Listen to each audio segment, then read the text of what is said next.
টাঙ্গাইল এলেঙ্গায় বয়ানে গেলাম, যেই বাসায় খাবারের ব্যবস্থা করেছে, বাড়ি এত সুন্দর, চোখ ধাঁধানো বাড়ি, দেখলেই কলিজা ঠান্ডা হয়ে যায়। এবার বাড়ির মালিকের সাথে অনেক সময় গল্প হইল। বাড়ির মালিক বলতে আছে, হুজুর আমি কাঁচা তরকারি বিক্রি করতাম, কাঁচা তরকারি বিক্রি করে করে আমার পেট চালাইতাম, কাঁচা তরকারি বিক্রি করে এত দামি বাড়ি কেমনে বানাইছেন?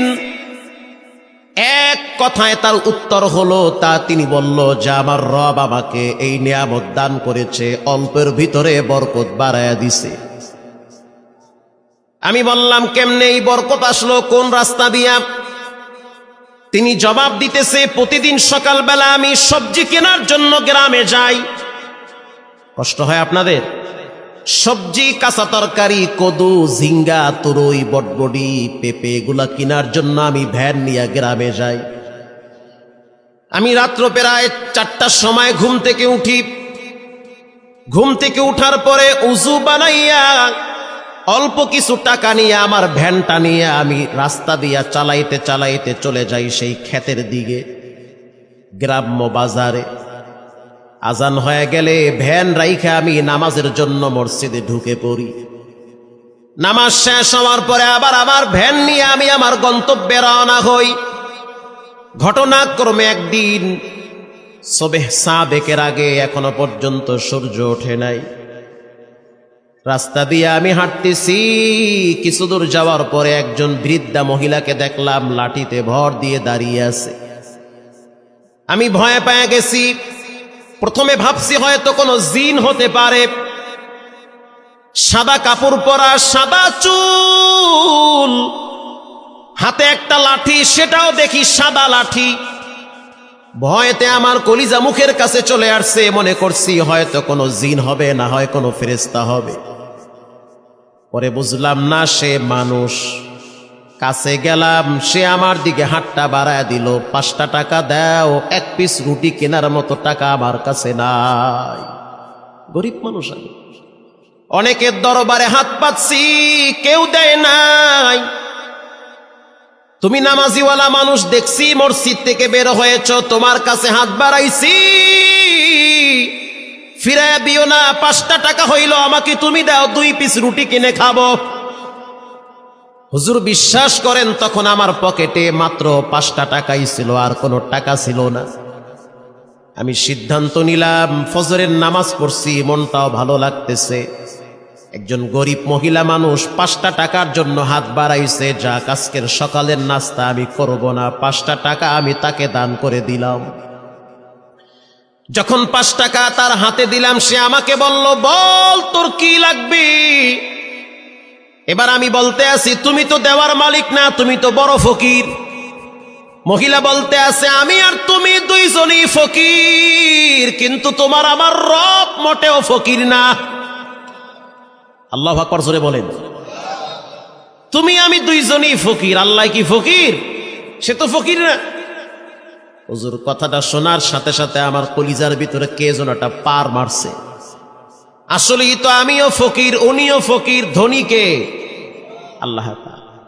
কাদেরে কুদরত দারি বরকামাল, আনতা রব্বি আনতা হাসবি জুল জালাল। যেটা কেউ পারে না, সেটা পারেন কে? আল্লাহ পাক। হুজুরের পরে দেখলাম মহিলাটা 2টা হাত উপরের দিকে তুলে দিছে। দেওয়ার আগে আমি আমার ওই বুড়ি মহিলাকে বললাম যে, তুমি একটু দোয়া করো যে আল্লাহ যেন আমার একটা বিল্ডিং বাড়ি করার তৌফিক দেয়, কারণ আমার ঘরে একজন তোমার মতো মা আছে। বৃষ্টির পানিগুলা যখন পড়ে, আমার মায়ের মাথায় গিয়া পানির ছিটা পড়ে।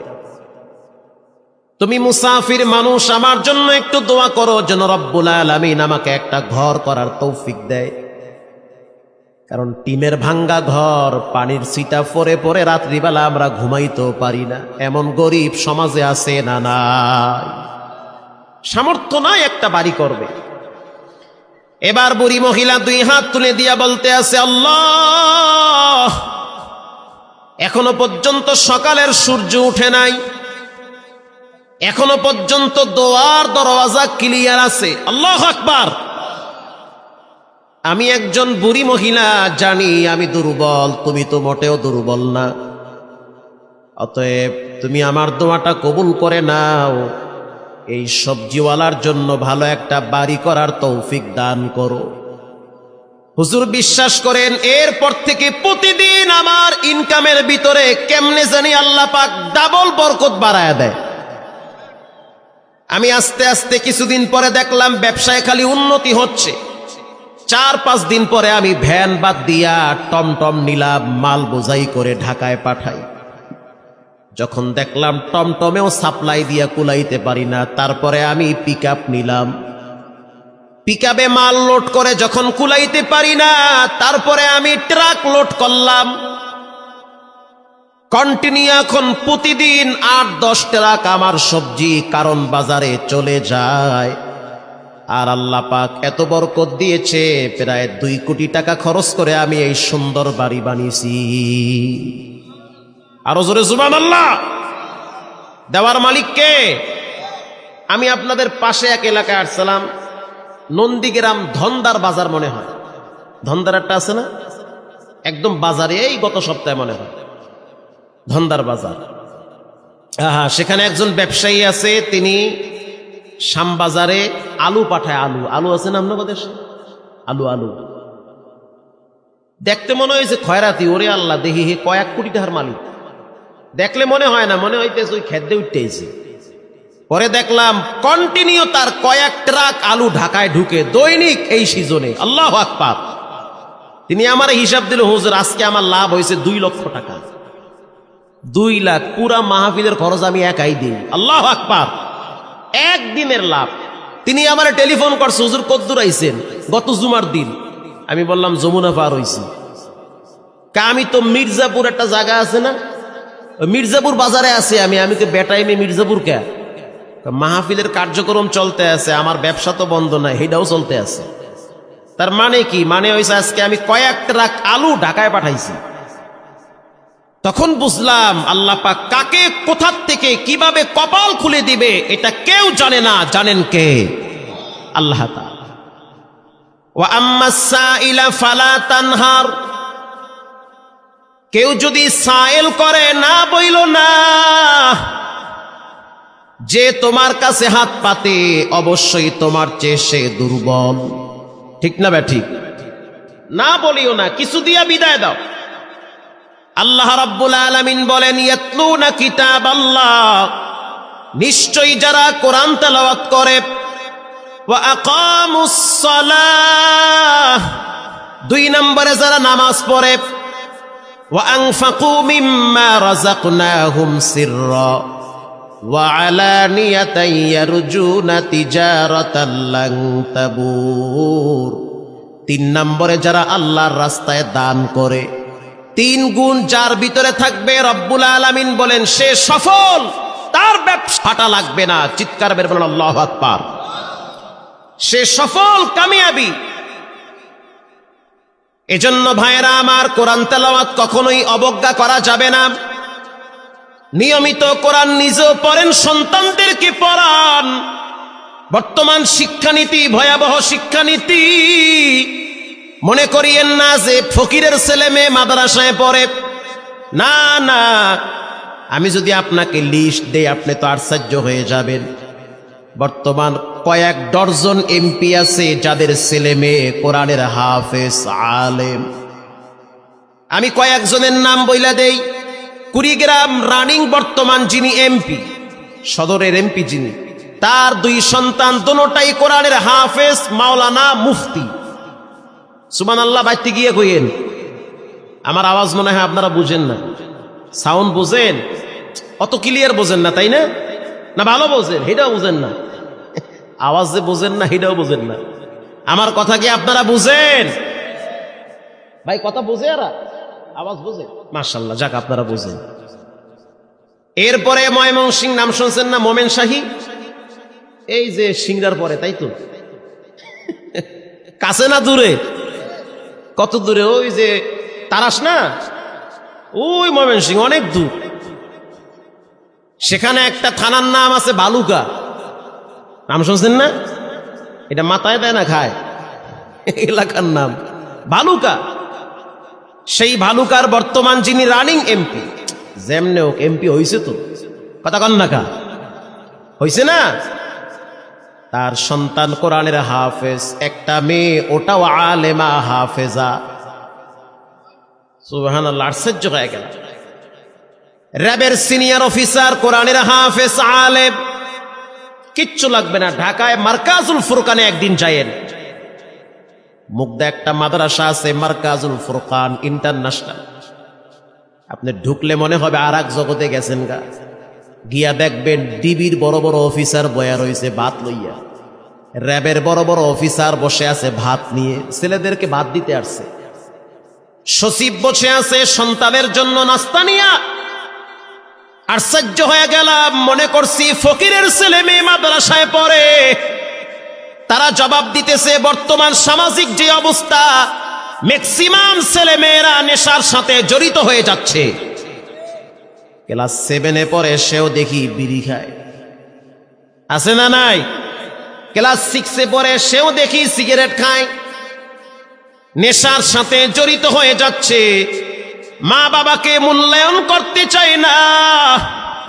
স্কুল থেকে কলেজে উঠলেই বলে আমার সিদ্ধান্ত আমি নিব, তুমি বোঝার কেডা? কথা কন না গা? মানে অনেক পণ্ডিত হয়ে গেছে। আবার একটা সময় দেখা যায় শিক্ষিত ছেলে মেয়েরা মা বাবাকে বৃদ্ধাশ্রমে রেখে আসে। হুজুর, এই দৃশ্যগুলো দেখার পরে কলিজার ভিতরে কামড় মারে। না জানি আমাদের ছেলে মেয়েগুলা নষ্ট হয়ে যায়। এজন্য সিদ্ধান্ত নিছি, ব্যারিস্টার বানাবো, জজ বানাবো, উকিল বানাবো, বড় বড় টেকনিশিয়ান বানাবো। প্রাথমিক শিক্ষা আমাকে কোরআন থেকে দিতেই হবে। কোরআন থেকে প্রাথমিক শিক্ষাটা দেওয়াই লাগবে। যদি না দেন, একটা সময় দেখবেন ছেলে আর মানুষের পর্যায়ে নাই, অমানুষের কাতারে চলে গেছে। টাঙ্গাইল এলেঙ্গায় বয়ানে গেলাম, যেই বাসায় খাবারের ব্যবস্থা করেছে, বাড়ি এত সুন্দর, চোখ ধাঁধানো বাড়ি, দেখলেই কলিজা ঠান্ডা হয়ে যায়। এবার বাড়ির মালিকের সাথে অনেক সময় গল্প হইল।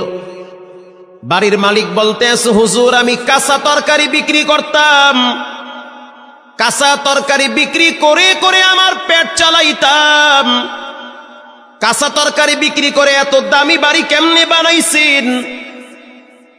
এক কথায় তার উত্তর হলো, তা তিনি বলল যে আমার রব আমাকে এই নিয়ামত দান করেছে, অল্পের ভিতরে বরকত বাড়ায়া দিছে। আমি বললাম কেমনে এই বরকত আসলো, কোন রাস্তা দিয়া? তিনি জবাব দিতেছে, প্রতিদিন সকালবেলা আমি সবজি কেনার জন্য গ্রামে যাই। কষ্ট হয় আপনাদের? সবজি, কাঁচা তরকারি, কদু, ঝিঙ্গা, তুরই, বটবডি, পেঁপে এগুলা কেনার জন্য আমি ভ্যান নিয়ে গ্রামে যাই। আমি রাত্র প্রায় 4টার সময় ঘুম থেকে উঠি।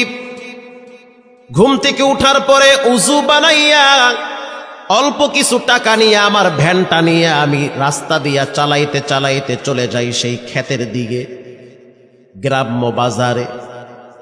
আজান হয়ে গেলে ভ্যান রাইখা আমি নামাজের জন্য মসজিদে ঢুকে পড়ি। নামাজ শেষ হওয়ার পরে আবার আমার ভ্যান নিয়ে আমি আমার গন্তব্যে রওনা হই। ঘটনাক্রমে একদিন সবেহ সাদেকের আগে এখনো পর্যন্ত সূর্য ওঠে নাই। রাস্তা দিয়ে আমি হাঁটতেছি, কিছু দূর যাওয়ার পরে একজন বৃদ্ধা মহিলাকে দেখলাম লাঠিতে ভর দিয়ে দাঁড়িয়ে আছে। আমি ভয় পেয়ে গেছি। প্রথমে ভাবছি হয়তো কোনো জিন হতে পারে। সাদা কাপড় পরা, সাদা চুল, হাতে একটা লাঠি, সেটাও দেখি সাদা লাঠি। ভয়তে আমার কলিজা মুখের কাছে চলে আসছে। মনে করছি হয়তো কোনো জিন হবে, না হয় কোনো ফেরেশতা হবে। পরে বুঝলাম না, সে মানুষ। কাছে গেলাম, সে আমার দিকে হাতটা বাড়ায় দিল। 5টা টাকা দাও, 1 পিস রুটি কেনার মতো টাকা আমার কাছে নাই। গরিব মানুষ আমি। অনেকের দরবারে হাত পাচ্ছি, কেউ দেয় নাই। তুমি নামাজিওয়ালা মানুষ, দেখছি মসজিদ থেকে বের হয়েছ, তোমার কাছে হাত বাড়াইছি, ফিরাইয়া দিও না, 5টা টাকা হইল আমাকে তুমি দাও, 2 পিস রুটি কিনে খাবো। হুজুর বিশ্বাস করেন তখন আমার পকেটে মাত্র 5টা টাকাই ছিল, আর কোনো টাকা ছিল না। আমি সিদ্ধান্ত নিলাম, ফজরের নামাজ পড়ছি, মনটাও ভালো লাগতেছে। একজন গরিব মহিলা মানুষ 5টা টাকার জন্য হাত বাড়াইছে, যাক আজকের সকালের নাস্তা আমি করব না, 5টা টাকা আমি তাকে দান করে দিলাম। যখন 5 টাকা তার হাতে দিলাম, সে আমাকে বলল, বল তোর কি লাগবে। এবার আমি বলতে আছি, তুমি তো দেওয়ার মালিক না, তুমি তো বড় ফকির। মহিলা বলতে আছে, আমি আর তুমি দুইজনই ফকির, কিন্তু তোমার আমার রব মোটেও ফকির না। আল্লাহু আকবার জোরে বলেন। তুমি আমি দুইজনই ফকির, আল্লাহ কি ফকির? সে তো ফকির না। হুজুর কথাটা শোনার সাথে সাথে আমার কলিজার ভিতরে কে যেন একটা পার মারছে। আসলেই তো আমিও ফকির, উনিও ফকির, ধনী কে? আল্লাহ তাআলা। কাদেরে কুদরত দারি বরকামাল, আনতা রব্বি আনতা হাসবি জুল জালাল। যেটা কেউ পারে না সেটা পারেন কে? আল্লাহ পাক। হুজুরের পরে দেখলাম মহিলাটা 2টা হাত উপরের দিকে তুলে দিছে। দেওয়ার আগে আমি আমার ওই বুড়ি মহিলাকে বললাম যে তুমি একটু দোয়া করো যে আল্লাহ যেন আমার একটা বিল্ডিং বাড়ি করার তৌফিক দেয়, কারণ আমার ঘরে একজন তোমার মতো মা আছে। বৃষ্টির পানিগুলা যখন পড়ে আমার মায়ের মাথায় গিয়া পানির ছিটা পড়ে। তুমি মুসাফির মানুষ, আমার জন্য একটু দোয়া করো যেন রব্বুল আলামিন আমাকে একটা ঘর করার তৌফিক দেয়, কারণ টিমের ভাঙ্গা ঘর, পানির ছিটা পরে পরে রাত্রিবেলা আমরা ঘুমাইতেও পারি না। এমন গরিব সমাজে আছে না? নাই, সামর্থ্য নাই একটা বাড়ি করবে। এবার বুড়ি মহিলা 2 হাত তুলে দিয়া বলতে আছে, আল্লাহ এখনো পর্যন্ত সকালের সূর্য উঠে নাই, এখনো পর্যন্ত দোয়ার দরওয়াজা ক্লিয়ার আছে। আল্লাহু আকবার। আমি একজন বুড়ি মহিলা, জানি আমি দুর্বল, তুমি তো মোটেও দুর্বল না। অতএব তুমি আমার দোয়াটা কবুল করে নাও, এই সবজিওয়ালার জন্য ভালো একটা বাড়ি করার তৌফিক দান করো। হুজুর বিশ্বাস করেন, এরপর থেকে প্রতিদিন আমার ইনকামের ভিতরে কেমনে জানি আল্লাহ পাক ডাবল বরকত বাড়ায় দেয়। আমি আস্তে আস্তে কিছুদিন পরে দেখলাম ব্যবসায় খালি উন্নতি হচ্ছে। 4-5 দিন পরে আমি ভ্যান বাদ দিয়া টমটম নিলাম, মাল বোঝাই করে ঢাকায় পাঠাই। যখন দেখলাম টমটমেও সাপ্লাই দিয়া কুলাইতে পারি না, তারপরে আমি পিকআপ নিলাম। পিকআপে মাল লোড করে যখন কুলাইতে পারি না, তারপরে আমি ট্রাক লোড করলাম। কন্টিনিউ এখন প্রতিদিন 8-10 ট্রাক আমার সবজি কারণ বাজারে চলে যায়। আর আল্লাহ পাক এত বরকত দিয়েছে, প্রায় 2 কোটি টাকা খরচ করে আমি এই সুন্দর বাড়ি বানিয়েছি। আরো জোরে সুবহানাল্লাহ। দেওয়ার মালিক কে? আমি আপনাদের পাশে এক এলাকায় আসছিলাম, নন্দীগ্রাম ধন্দার বাজার মনে হয়, ধন্দার একটা আছে না একদম বাজারে, এই গত সপ্তাহে মনে হয় ধন্দার বাজার। সেখানে একজন ব্যবসায়ী আছে, তিনি শ্যামবাজারে আলু পাঠায়। আলু আছে না আপনার দেশে? আলু দেখতে মনে হয়েছে খয়রাতি। ওরে আল্লাহ, দেখি হে কয়েক কোটি টাকার মালিক। দেখলে মনে হয় না, মনে হইতেছে ওই খেদ্দে উঠতেছে। পরে দেখলাম কন্টিনিউ তার কয়েক ট্রাক আলু ঢাকায় ঢুকে দৈনিক এই সিজনে। আল্লাহু আকবার। তিনি আমার হিসাব দিল, হুজুর আজকে আমার লাভ হয়েছে 2 লক্ষ টাকা। 2 লাখ পুরা মাহফিলের খরচ আমি একাই দিই। আল্লাহু আকবার। একদিনের লাভ। তিনি আমার টেলিফোন করছে, হুজুর কদ্দুর আইছেন? গত জুমার দিন। আমি বললাম যমুনা পার হইছি। আমি তো মির্জাপুর একটা জায়গা আছে না, মির্জাপুর বাজারে আছি আমি তো বেটাইমে মির্জাপুর কে মাহফিলের কার্যক্রম চলতে আছে, আমার ব্যবসা তো বন্ধ নাই, সেটাও চলতে আছে। তার মানে কি? মানে হইছে আজকে আমি কয়েক ট্রাক আলু ঢাকায় পাঠাইছি। তখন বুঝলাম আল্লাহ পাক কাকে কোথার থেকে কিভাবে কপাল খুলে দিবে এটা কেউ জানে না। জানেন কে? আল্লাহ তাআলা। ওয়া আম্মাস সাইলা ফালা তানহার, কেউ যদি সায়েল করে না বইল না, যে তোমার কাছে হাত পাতে অবশ্যই তোমার চেয়ে সে দুর্বল। ঠিক না ঠিক? না বলিও না, কিছু দিয়া বিদায় দাও। আল্লাহ রাব্বুল আলামিন বলেন ইয়াতলুনা কিতাবাল্লাহ, নিশ্চয়ই যারা কোরআন তেলাওয়াত করে, ওয়া আকামুস সালাহ, 2 নম্বরে যারা নামাজ পড়ে, ওয়া আনফাকু মিম্মা রাযাকনাহুম সিররা ওয়া আলানিয়াতান ইয়ারজুনা তিজারাতান লান তাবুর। 3 নম্বরে যারা আল্লাহর রাস্তায় দান করে, 3 গুণ যার ভিতরে থাকবে রব্বুল আলামিন বলেন সে সফল, তার ব্যবসা ফাটা লাগবে না। চিৎকার বের বলেন আল্লাহু আকবার। সে সফল, কামিয়াবি। এজন্য ভাইরা আমার, কোরআন তেলাওয়াত